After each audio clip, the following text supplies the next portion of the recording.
Hello there you guys, welcome to one of my videos.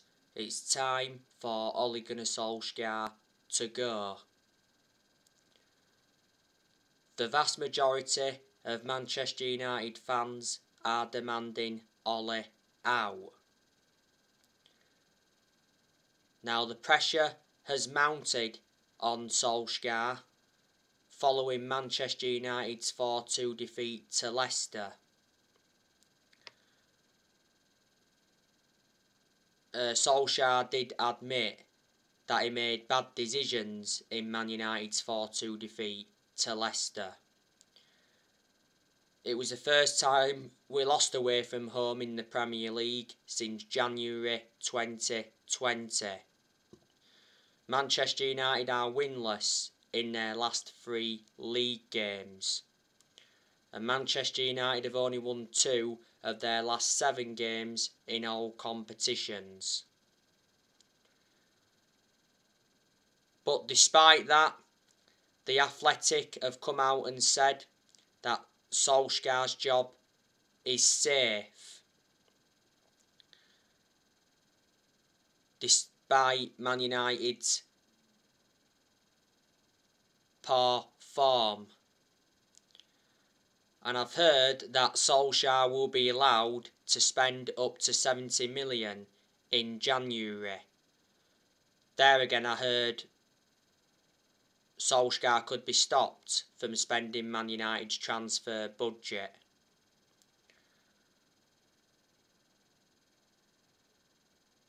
So yeah, Solskjaer will not be sacked by Manchester United.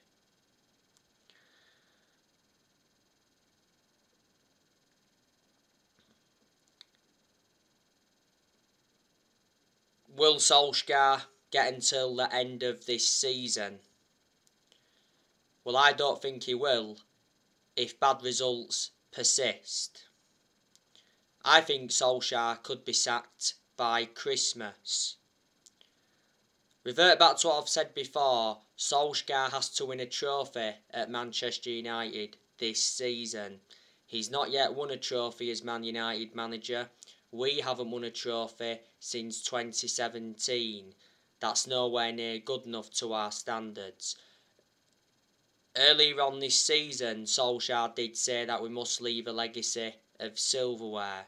Well, we know Solskjaer's ambition for this season, and that's to win the Premier League. We haven't won the Premier League since 2013, that's 8 years ago now. We have won 20 titles and 13 of them are Premier League titles. But obviously we're not going to win the Premier League under Solskjaer. But in reality, we should be winning the Premier League because we've got a title winning squad. And our squad is worth around 805 million. And even earlier on this season, Solskjaer told his current Man United squad that it's better than the 1999 treble winning team that Ole was part of. But the problem is, like I've mentioned before, Man United are not playing as a team, they're playing as individuals. Like Gary Neville even spoke about earlier on this season, you've got the likes of Liverpool, Chelsea and Man City and that who play as a team, and that's why they're in a commanding position.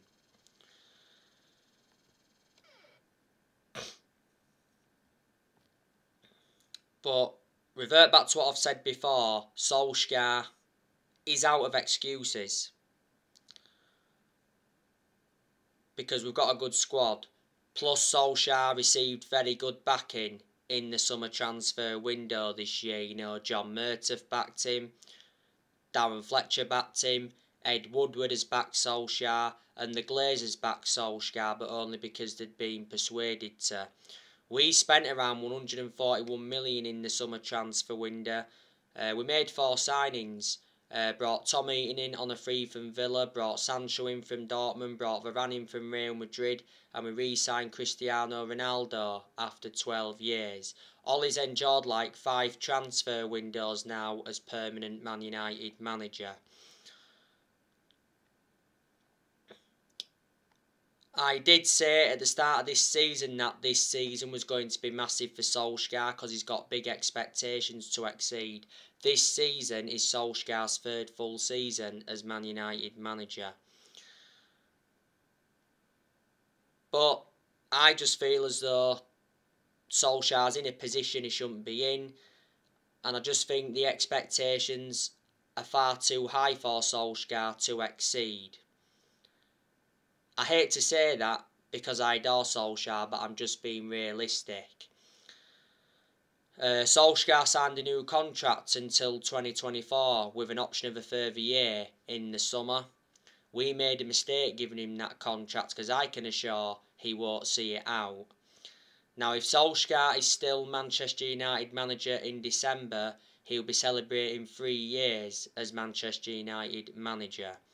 I am surprised that he's still Manchester United manager, but like I've said so many times before, with Solskjaer being a legend of the club, that's what's kept him in the job.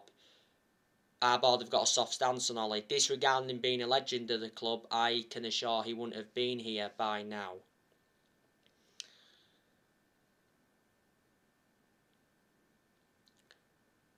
But I have heavily criticised Solskjaer a lot during his managerial tenure at Man United. So too have a lot of other Man United fans. But they've obviously had the reasons behind it, like me. Obviously, there's a lot of United fans that have got strong reservations about Ollie's decision making because analysing the vast majority of the games he's managed at Man United, he's been tactically naive. Plus, Ollie hasn't got a proven pedigree as a manager. Like I've said, he's won nothing with us yet. Before Man United, he was at Molde. He won a few Norwegian titles at Molde, but they're not a big club. He endured 2 spells at Molde. I think the last time Ollie won a trophy as manager was back in 2013, was it, with Molde? Something like that. And before Molde, he was at Cardiff, and he won nothing at Cardiff. His record was terrible at Cardiff. He only enjoyed a short tenure with them. Solskjaer got sacked from Cardiff because he got them relegated.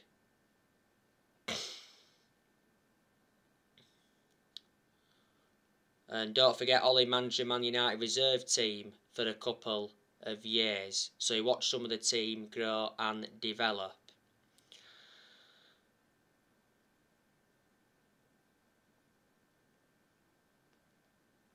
Solskjaer got appointed in December 2018 to replace Mourinho. He's been permanent Manchester United manager since March 2019. Solskjaer did really well as the interim manager in that 3-month period. That's the reason we decided to give him the job permanently back in March 2019.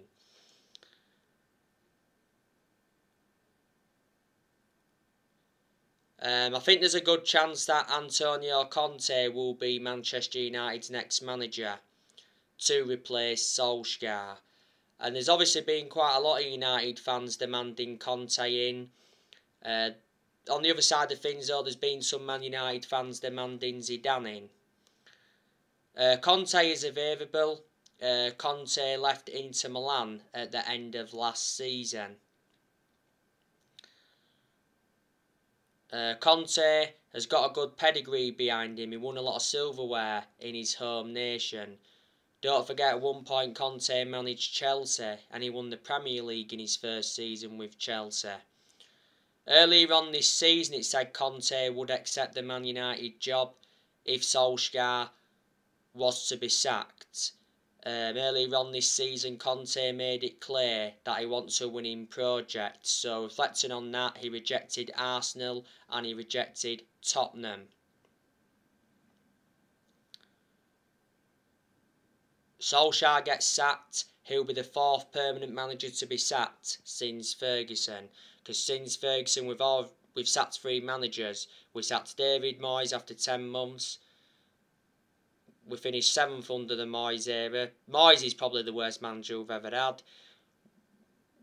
We sacked Louis van Gaal after like 2 years or so. We won the FA Cup under him. We sacked Mourinho after like 2.5, 3 years.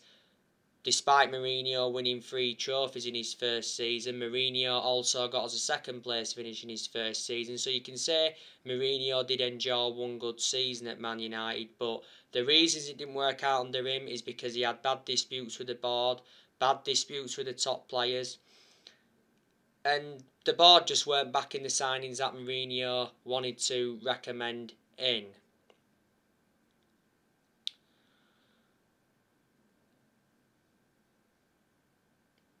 we must have brought a good 44, 45 players in now since Ferguson retired. And Solskjaer is inheriting players that other managers brought in. You've obviously got Matt Arrier, who's from the David Moyes era. There's still some players here from the Louis van Gaal era, and there's still quite a few players here from the Jose Mourinho era. I forgot to mention there's still 2 here from the Ferguson era. That's Phil Jones and David De Gea.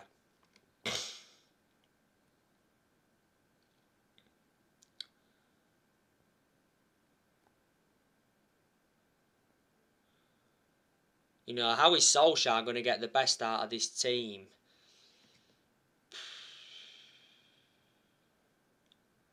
That's the question. Well, I heard recently that we're considering a formation change, which will allow Solskjaer to play 2 strikers. And I presume that would be Ronaldo and Cavani.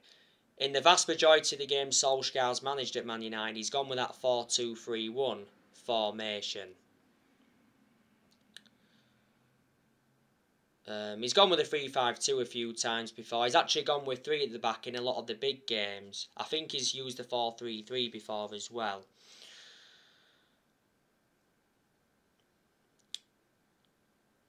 But Manchester United should be doing much better.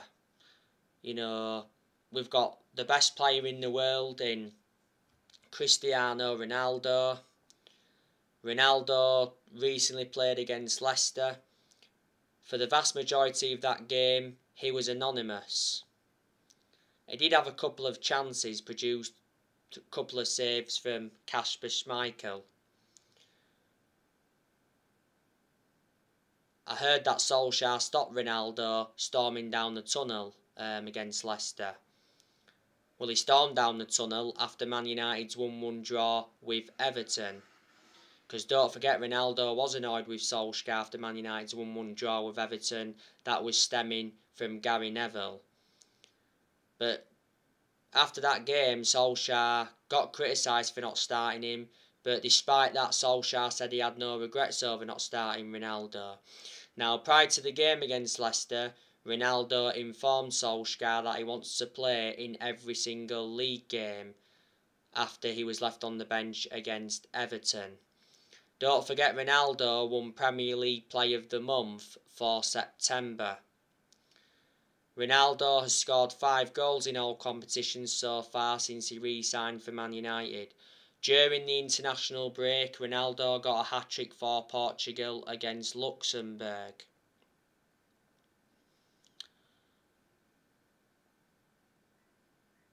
Earlier on this season, it said Ronaldo wants to retire at Manchester United. Then coach Cristiano Jr. in the Red Devils youth team.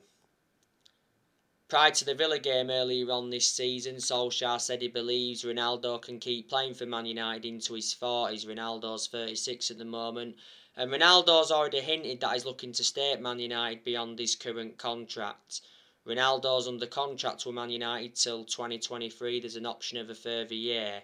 Ronaldo receives £480,000 a week at Man United, so he's the highest earner at the club. Ronaldo wears the number 7 shirt. We got Ronaldo for 19.8 million with add-ons included. Ronaldo has won 32 major trophies in his playing career, including 5 Ballon d'Ors.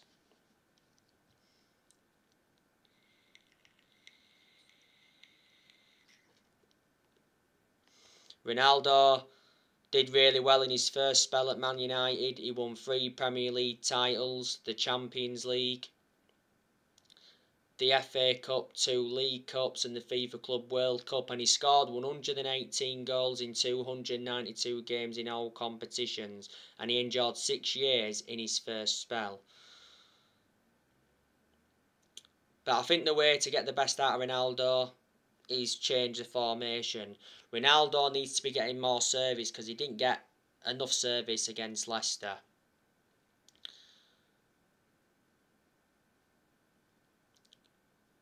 You know, you've got Marcus Rashford, that's also good.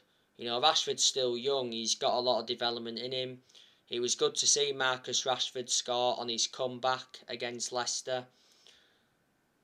It was Rashford's first appearance since the Europa League final last season. You know, Rashford, not so long ago, scored twice in that behind closed doors game against Blackburn. But Rashford was out with a shoulder injury for a while, and don't forget he had to have an operation on his shoulder. We need to keep Rashford on the left wing, because that's where he's mostly effective. He's far superior on the left wing to how he is on the right wing and up top. Rashford's been part of the club for a long time. He's been a United player since the age of 7, and he's been in our senior squad since 2016. And Rashford's got a contract with Man United till 2023.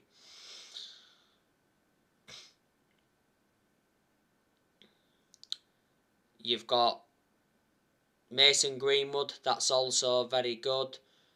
Greenwood scored against Leicester recently.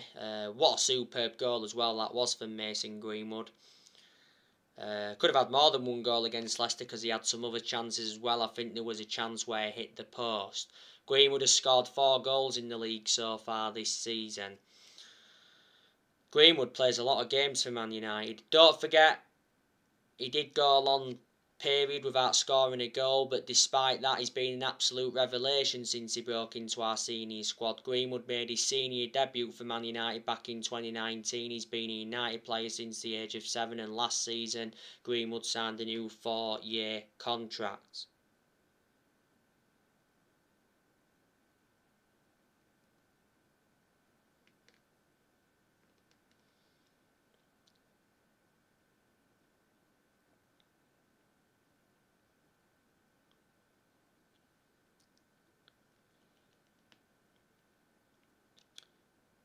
You've got Edison Cavani, that's also good.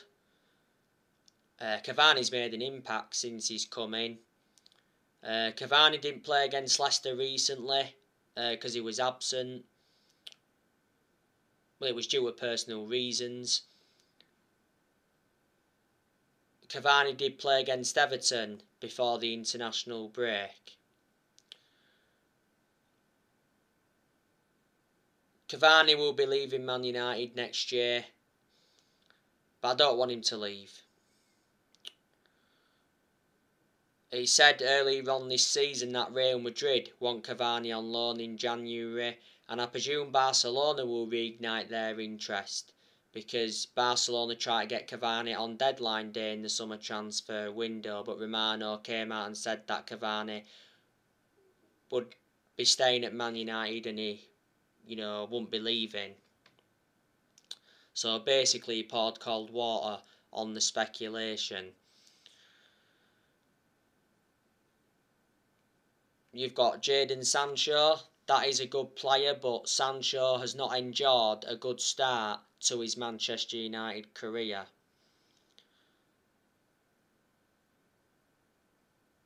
Solskjaer's failing Sancho at Manchester United because Solskjaer is persistently playing him out of position. He's putting him on that left wing. He played on the left wing against Leicester recently, and like I've said before, Sancho should be on the right wing because that's his predominant position, and he's far superior on the right wing to how he is on the left wing. Sancho can also play centrally. Revert back to what I've said before. Sancho will do well at Man United providing that Solskjaer uses him correctly. But it does take some players time to settle in. Earlier on this season, Borussia Dortmund warned Man United about the Jadon Sancho problem. Dortmund's CEO came out and said that Jadon Sancho's lack of game time at Man United is hurting my soul. We got Sancho for 78 million with add-ons included. He's under contract with Man United till June 2026. There's an option of a further year. You've got Bruno Fernandez. That's also a very, very good player. Fernandez got an assist for Mason Greenwood's goal against Leicester, but apart from that, he didn't really do much in the game against Leicester. There has been quite a few games where Bruno Fernandez has looked off the pace, but in a lot of games at Man United he's been consistent. I think Bruno Fernandez has got a long-term future at Man United. He's one of our best players and he's one of the best signings we've made since Ferguson retired.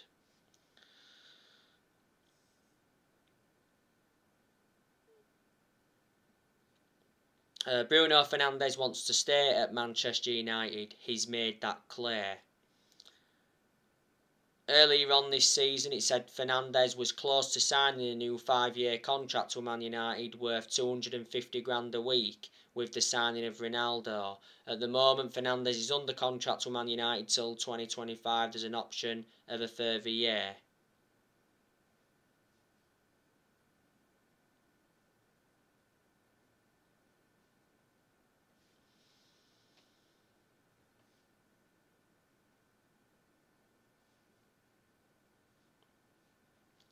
Last season, Fernandez won Player of the Year and he's won Player of the Month quite a few times, reflecting on his good performances. We got Fernandez from Sporting Lisbon back in January 2020. You've got Donny van der Beek, that's also good, but I haven't had much of a perception on him at Manchester United because Donny van der Beek doesn't get enough game time. And like I've already said to you, Solskjaer needs to be starting Van der Beek, especially in the Premier League. Van der Beek played no part against Leicester recently. And not so long ago it said Solskjaer's private view on Van der Beek became public. Ollie still believes Van der Beek has an Old Trafford future despite his lack of game time.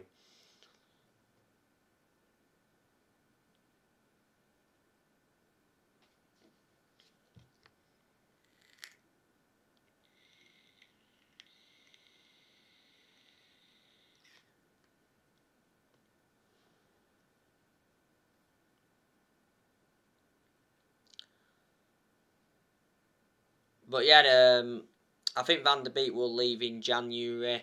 Fabrizio Romano revealed the other week that Van der Beek is planning to leave the club in January. Earlier on this season, Donny van der Beek's agent was said to be working hard on finding a new club for his client. Many clubs have been in for him. Earlier on this season, Van der Beek was furious with Solskjaer after he was left on the bench in Man United's win over Villarreal. Reflecting on that, Van der Beek will try to force a January transfer away from Man United. Earlier on this season, Van der Beek told Solskjaer his best position. He reckons he'd be best served operating as a number 6 or as a number 8. And don't forget, Van der Beek spoke about his Man United future in an exclusive interview with Rio Ferdinand. Van der Beek's been at Man United for 18 months and this season is his second full season. We got Van der Beek for 40 million with add-ons included. He's got a contract with Man United till 2025 and he's versatile. He can play in 3 different roles.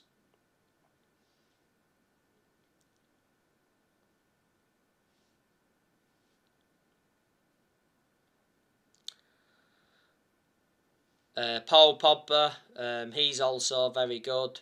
He played against Leicester recently, didn't really do much in that game, but you can say that Pogba's enjoyed a good start to the Premier League season because Pogba's already got 7 assists. He produced good performances for Man United in the last couple of months of last season, but at one point last season he was out with a thigh injury for a while and he sustained a couple of ankle injuries at Man United. And he did well in international duty with France recently. I hope Paul Pogba stays at Man United because he's a good player and he's also an imperative player.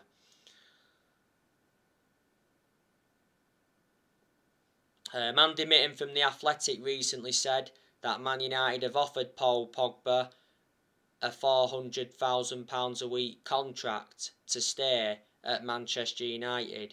That would see Pogba become the second highest earner at Man United. At the moment, Pogba receives around 290 grand a week. And Pogba's current contract at Man United expires next summer. Before the start of this season, it said Pogba rejected a Man United contract. Earlier on this season, it said Pogba's very likely to leave Man United on a free next summer. Earlier on in the season it said Pogba wants to stay at Man United and sign a new £400,000 a week contract, and Paul Scholes backed Paul Pogba to stay.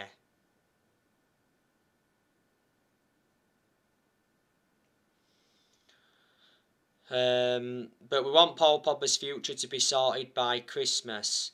Now, the Daily Mail recently said that Real Madrid are ready to offer Pogba $12 million a year in wages and a $25 million transfer bonus, as Mino Raiola is pushing his client to join Real Madrid. Now, Spanish publication AS said that Real Madrid are back in the race to sign Pogba on a free transfer when his contract at Man United expires at the end of the season.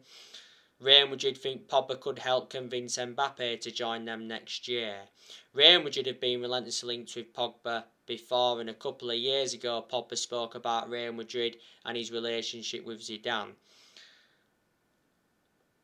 During the international break, Pogba refused to rule out a Juventus return. Pogba admitted that he always speaks to his ex-Juventus teammates. And earlier on this season, Mino Raiola suggested that Pogba could return to Juventus from Man United on a free next summer. Pogba enjoyed 4 very good years with Juventus before he rejoined Man United. PSG have also been in for Pogba. League 10 Sports said the other day that PSG are ready to offer $500,000 a week in wages to Pogba if he decides to leave Man United next summer. PSG wanted Pogba in this year's summer transfer window, but they couldn't get him because they got Lionel Messi. Lionel Messi is leaving PSG because he did a tearful goodbye in a press conference. I heard Messi's going to Barcelona. Not Barcelona, sorry, Newcastle. And recently Pogba was offered to Barcelona, and he's been linked with Inter Milan before. So reflecting on all of that, Pogba's had a long-running transfer saga. He's our most expensive signing at the moment, Pogba, because we paid $89 million for him. He's won 3 trophies at the club so far, and this season is Pogba's 6th season at Man United since he rejoined. We had him when he was a lot younger under Ferguson, but we had to let him go due to limited appearances. You know, you've got Luke Shaw, that's a very good left-back, but he's been out of form so far this season. Where's the Luke Shaw from last season? Because last season, Luke Shaw was superb. There again, though, Luke Shaw came back from a minor injury and illness not so long ago. I think Shaw's had a good career at Man United, despite the injuries and that he's had. He's injury-prone. Luke Shaw's been at Manchester United for 7.5 years now, is it? So he's been a long-serving player. And he's been our first choice left back for a while, and he still remains our first choice left back despite the arrival of Telles last year. They said at one point that we're in the process of extending Shaw's contract. Telles is a good player as well, but haven't really had much of a perception on him at Man United because he doesn't get enough game time. Telles only played recently because Luke Shaw had that minor injury and illness. Telles played against Villarreal, did well in that game, scored a very good volley, also played against West Ham in the Cup and put a good performance out. The reason we brought Telles in was to provide competition for Luke Shaw, but we've seemed to get the best out of Shaw since Telles has come in. Got Telles for $15.4 million. Telles will leave next year, I'd say.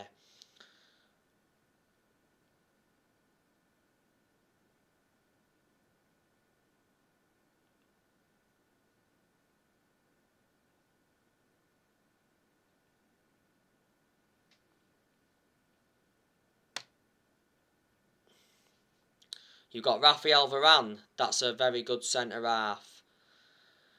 I think he's done well in most of the games he's played in at Man United so far. But he's had a couple of games where he's looked off the pace. Varane is out now anyway with a groin injury. He's out for a few weeks. Because Varane came off injured in France's Nations League final against Spain. We got Varane for 41 million with add-ons included. We paid like 34 million up front. Varane is under contract with Man United till 2025. There's an option of a further year. Varane to Manchester United was official just before kick-off against Leeds, which was the opening day. You've got Maguire. That's a good centre-half when he wants to be. He's had his good games at Man United. He's had his bad games. He hasn't been great so far this season. Maguire played against his former club Leicester recently, but he shouldn't have played. He was rushed by Ole Gunnar Solskjaer. Maguire was abysmal against Leicester. He made some howlers, and his overall performance was just poor. He's just come back from a calf injury, Maguire. He came off injured in the 1-0 defeat to Villa. He said not so long ago that Man United are ready to offer Harry Maguire a new 5-year contract worth £300,000 a week. We want to reward Maguire as he's established himself as a key figure under Solskjaer. We overpaid for Maguire though. Got him for 80 million. So he's the most expensive centre-half in the world at the moment and the second most expensive signing at the club. And you've got Eric Bailly. He's a good centre-half. But my element of concern about Eric Bailly is injury prone, so in that aspect is a liability. Towards the end of last season, Bailly signed a new contract with Man United till 2024. He played against West Ham in the Cup earlier on this season. That was his first start of the season. He put a good performance out, but Bailly will struggle to get in the team. Obviously with the arrival of Varane in the summer transfer window. So too will Lindelof. Lindelof will get his opportunities now because obviously Varane's out. But as soon as Varane's back, Lindelof will find it hard to get in the team as well as Bailly. For some reason, Solskjaer seems to prefer Lindelof ahead of Bailly. I don't know why. And Wan-Bissaka, he's a good right back as well. And you've got David De Gea, very, very good goalkeeper. He's done really well so far this season. And Dean Henderson, he's a good goalkeeper as well. He's only been in goal for one game this season. That was the cup game against West Ham. He did well. Henderson was out with COVID though for a long time. Did well though, Henderson, in a lot of the games he was in goal for last season. He got the number 1 spot, was it the second part of last season? But I heard earlier on this season that Henderson wants a loan move away from Man United after De Gea reclaimed the number 1 spot back. So there you go. And there's obviously inconsistent players at Man United. Martial's inconsistent. Lingard's not good enough either. I don't think Matic is good enough. Fred's not good enough. I'd say McTominay's not good enough. Lindelof's not good enough. Dalot's not good enough. So there you go. So alright guys, I'll be back with more videos tomorrow. I was supposed to be doing my Atlanta preview on this one, but I will do that on my next video. Drop your comments, likes, on the channel if you do consider subscribe as always, and take care. God bless. See you all again soon.